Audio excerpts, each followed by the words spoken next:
बंसी जब भी बजी है, राधा के मन में प्रीत जगी है।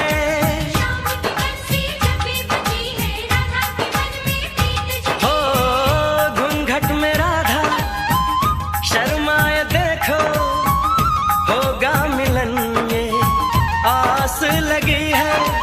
आती जाती हर एक धड़कन तुमसे यही कहेगी, खुशियां हैं सारी तेरे नाम की।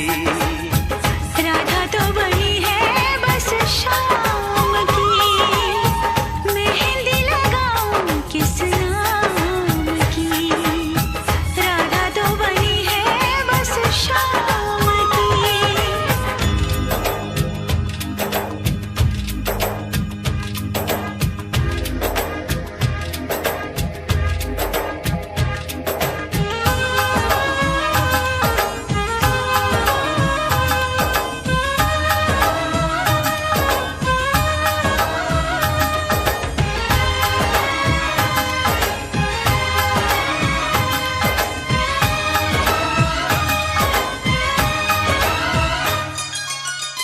राधा के मन की राधा ही जाने, शाम न आए बंसी बजाने।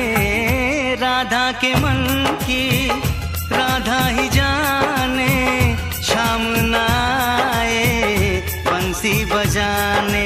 लगता है कि वृंदावन में अब ना रास रचेगी, अब ये कहानी किस काम की। राधा तो बनी है बस शाम की, अब ये कहानी किस काम की। राधा तो बनी है बस शाम की।